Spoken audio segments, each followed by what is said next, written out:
ভাই এরা, পরিবারের লোকজন হচ্ছে এইচডিপি আর কিছু নেতা ওখানে মদত করছিল আন্দোলনের চাপা তুলেই 18 থেকে 20 বছরের বয়সের ছেলেদেরকে উদ্বুদ্ধ করছিল এই আন্দোলন করার জন্য। ঘটনা হচ্ছে যে ওয়াকফ সংশোধনী বিল নিয়ে যে আন্দোলন, সেই আন্দোলনে বিভিন্ন মুসলিম সংগঠন তারা তাদের ডাকে এই আন্দোলন সংগঠিত হয়েছে। এখন এই আন্দোলনকে পিছন থেকে যারা মদদ জুগিয়েছে তারা হচ্ছে এই রাজ্যের তৃণমূল কংগ্রেস।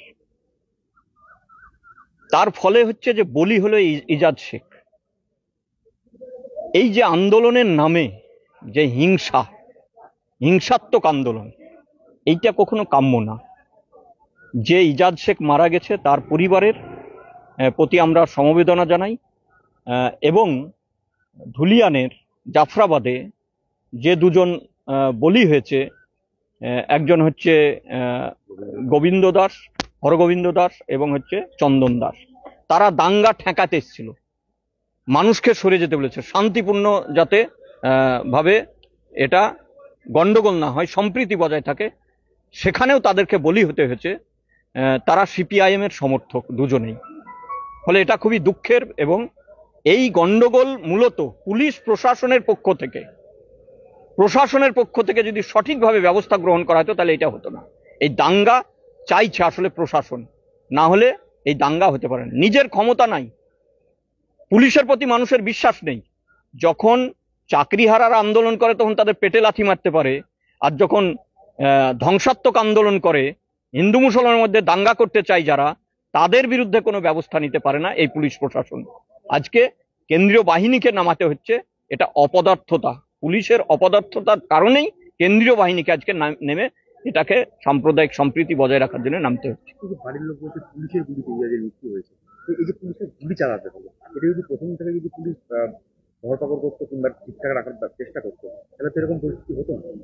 আমি তো বললাম যে পুলিশের অপদার্থতা, যে কারণে পুলিশের আগে থেকে ব্যবস্থা নিলে এইভাবে গুলি চালাতে হতো না। ইজাজ শেখ যে গুলিতে মৃত্যু হয়েছে পুলিশের গুলিতে, এবং এই পুলিশের গুলিতে মৃত্যু হয়েছে, এই অসহায় পরিবারের ক্ষতিপূরণ দেওয়া, এই ক্ষতিপূরণের দাবি আমরা করছি। এবং এই যে পুলিশ প্রশাসনের পক্ষ থেকে এখন পর্যন্ত, এবং কোন প্রশাসনের এমএলএ এমপি সাংসদ থেকে শুরু করে মন্ত্রী এখন পর্যন্ত তাদের পরিবারের সঙ্গে কেউ দেখা করেনি, তাহলে কি চলছে? গন্ডগোল লাগিয়ে দিয়ে সামনে ঠেলে দেওয়া, এই যে মদত দেওয়া পিছন থেকে তৃণমূলের পক্ষ থেকে 26,000 যে শিক্ষক নিয়ে যা চলছে, এইটাকে চাপা দেওয়ার জন্য এই এনআরসি কে হচ্ছে যে ওয়াকফ নিয়ে যে আন্দোলন, সেই আন্দোলনকে সামনের দিকে ঠেলে দেওয়া, আর অন্য সময় তাদের কাছে পাশে না দাঁড়ানো।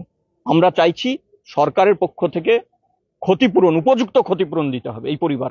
মাত্র 21 বছর বয়স, এক বছরের মাত্র সন্তান, পরিবারটা ভেসে যাচ্ছে, তার স্ত্রী আছে, তার মা আছে, তার বাবা আছে। উপযুক্ত ক্ষতিপূরণ দিতে হবে এই সরকারকে, এবং এই দাঙ্গা ঠেকানোর জন্য যা যা ব্যবস্থা করা দরকার, হিন্দু মুসলমানের মধ্যে যে ঐক্য ফিরিয়ে আনা দরকার, প্রশাসনকে সেই ব্যবস্থা গ্রহণ করতে হবে। আজকে প্রশাসনের কোনো হেলদোল নেই।